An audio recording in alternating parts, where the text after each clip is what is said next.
Hello. Hi. um, I play the role of Anna in Valdez 5. I'm Jamie's best friend. And actually, it was online auditions then. I just got into Artist Center. So, nung sinabi sa akin na audition for Voltes 5 is still open, my dad was the one who encouraged me to join because I wanted to join because I wanted to try acting. I wanted to see if I could do this. And actually, I auditioned for the role of Ali. Kahit na yung role ni Anna yung talagang minemorize ko kasi best friend ni Jamie. And then, ayun, I knew that I didn't stand a chance against people who were already in the industry kasi ang dami talagang tao sa Zoom call na yon. But I gave it my all and it was a fast audition, kind of. And then, nung, nung sinabi sa akin na I got the role, it was my first project and umayak talaga ako. And that same night that I got my role, my dad and I watched the whole series on YouTube and whatever else we could find it on. And ayun, I'm very thankful to the production, to Direct Mark for believing in me. I was super new, but thank you for taking me in and thank you everyone for inspiring me. Thank you so much. Thank you, si Angela. Hi everyone, I'm Angela Alarcon playing the role of Chief Kelly. So, when I found out na naging part ako ng Voltes 5, of course, I cried out of joy. Tapos, nung first time kasi I auditioned was pre-pandemic pa, around 2019.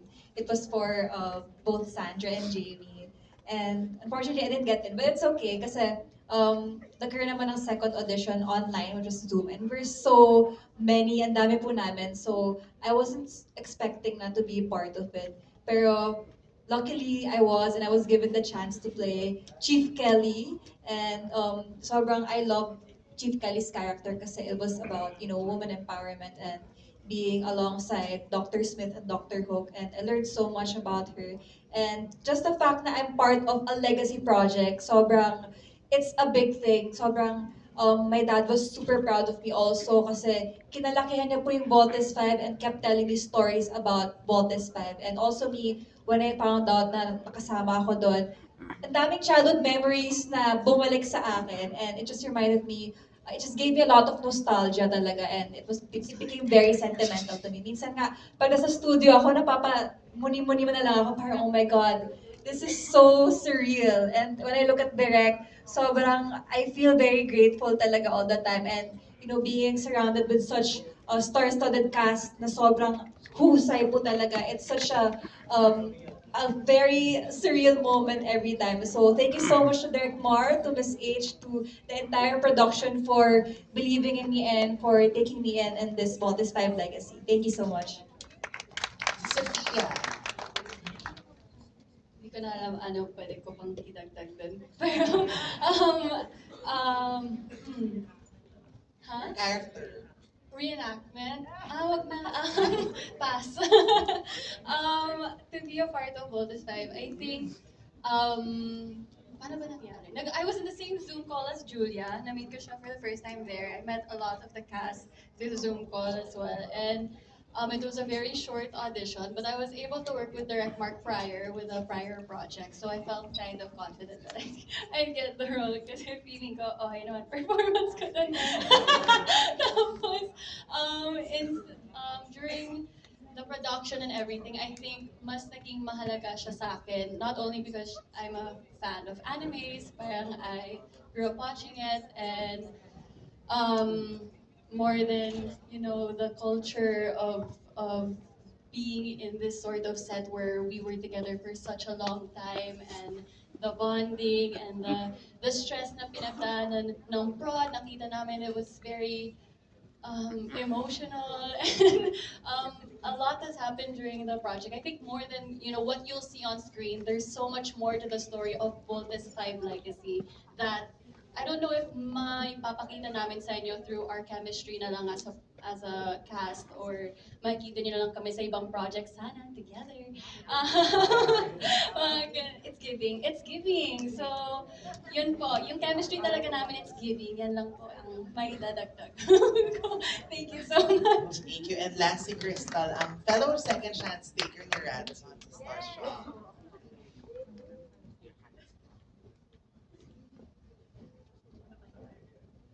Thank you. Hello po. My name is Crystal and I will be playing Judy. Yung tanong po how we got the roles, what we were Yes. doing. I was at home and tinawagan po ako ng manager ko at ng handler ko. And they told me, well actually I auditioned in person. I saw Direct Mark in front of me. And I did my best. Am I allowed to say it was someone else? It was someone else first for Judy. Ako talaga. Ako talaga. Charot. Ako pala talaga. But yeah, I'm just actually just really happy and honored to be here. Dahil bilang bago po akong artista din, like some of my friends here.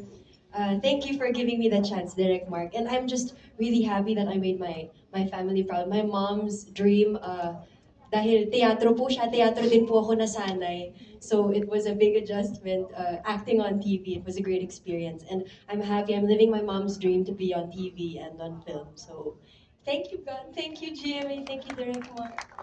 Thank you. Sorry, alam ko pa medyo overtime na, pero Direct Mark, you just have to answer this because everyone's thanking you for giving them the chance to be part of the cast. So parang what were your considerations lang din in getting everyone and the right chemistry then of the whole cast?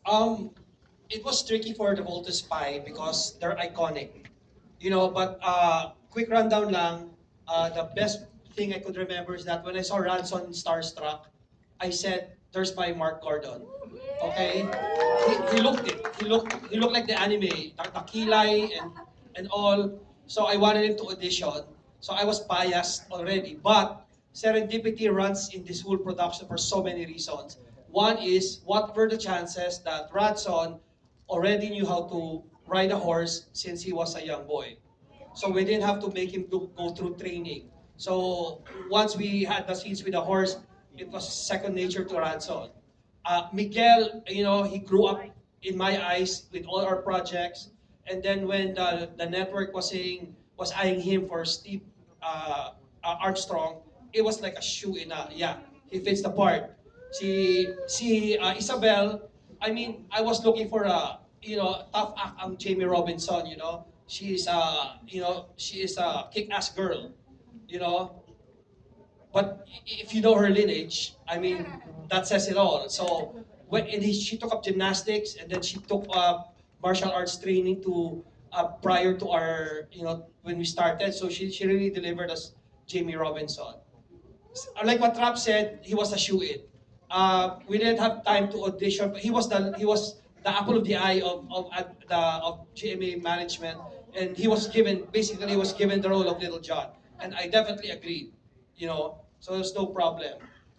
Si Matt, I knew him because I know his mother, and we've worked with so many projects, you know, behind the camera. But when he auditioned, and I know he was determined and he was training, and he was not a big bird at that time. He was a bit big, but not as hefty as we need. So when he got the part, Matt, this is the best thing I'm going to tell any actor. Eat. Eat all you want. So, you know, so he fits the role as Big Bird. You know, but I know he's going to shed his pounds after Voltus 5 because he's been dying to lose weight. And then we have, you know, bonus na lang na they all sing, you know. So Matt singing the My Father's theme song at the end. He's doing that. And then we're eyeing Crystal to sing the love theme also. So, you know, they're multi-talented cast. So it was very fun for us to cast. You know, ang hirap eh, kung iconic yung character in anime, how does that transfer to live action? Gabby was easy. People were saying that Gabby is not old enough to play Commander Robinson. Yeah, but he just has a baby face, but he has how many children already? And you know, and then there was this Japanese reaction video. The minute that he came out, They go, Oka, Oka, Oka. That's the name of General Robinson in the Japanese version. So automatic, they knew. Then Neil Ryan says, the alamat. We like to fondly call him the alamat. The minute that I was looking for Dr. Hook, Miss Helen knows it, I was listening to any other name. Because I knew Neil was gonna be able to deliver that part for Dr. Hook.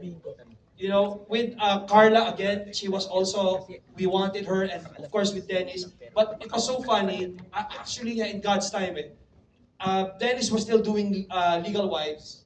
No, so mag-uumpisa na kami, aabot na kami sa part ng Dr. Armstrong. And then there was more pandemic alert levels. Na-delay yung shoot until pwede na. So pwede na si Dennis. So we were able to shoot the first part of our Dr. Armstrong. And then there were more delays that happened. He took on Crisostomo Ibarra in Maria Clara and Ibarra. So we had to wait. We just needed it for one more day to finish the series. So ganyan po kalayong inabot ng Voltes 5 na may 3 shows nang dumaan until bumalik si Dennis sa amin para masarado. You know, and then Martin again was a shoe-in. The minute that he auditioned for Zardos, I said, oh, ano pa ba tayo iba? Ayan o. You know, it was easy. His monologue, you know, it was hard. It's hard to be a bad guy, but people will have to have empathy with you. He was able to deliver that monologue, sure ball. Lizelle she was like flirting with me the entire process, so she got the part. You know, she was sexy and also she got the part definitely. Of course, she delivered with the acting, of course. Carlo, we needed someone tall, and then I didn't want to go too cliche in the anime, dark and then Goonish type si Draco. So I said naman the Buzenia, especially the elite Buzenian, mga mistiso at mistisa yan. So we got Carlo for the part. Then he worked out so bad before the part, before we started. Talagang todo yan, batak na batak yan. Then he saw his costume. Nothing was seen in his body. He said, Inong naman wala pa lang makikita dito okay, at least you're in shape. You know, and then, last of the principal characters, Epi. Epi was a shoe-in. No other person that in mind also that I wanted to do Zul. And you should see Epi. The chemistry of Epi with these three, ang saya, ang sarap panoorin ng mga Buzenians. Kaya nga sabi ko you will love to hate them, but you will hate you'll hate yourself for loving them. Because ang ganda ng chemistry nila. Yo. Thank you so much, Derek, and congratulations again to everyone.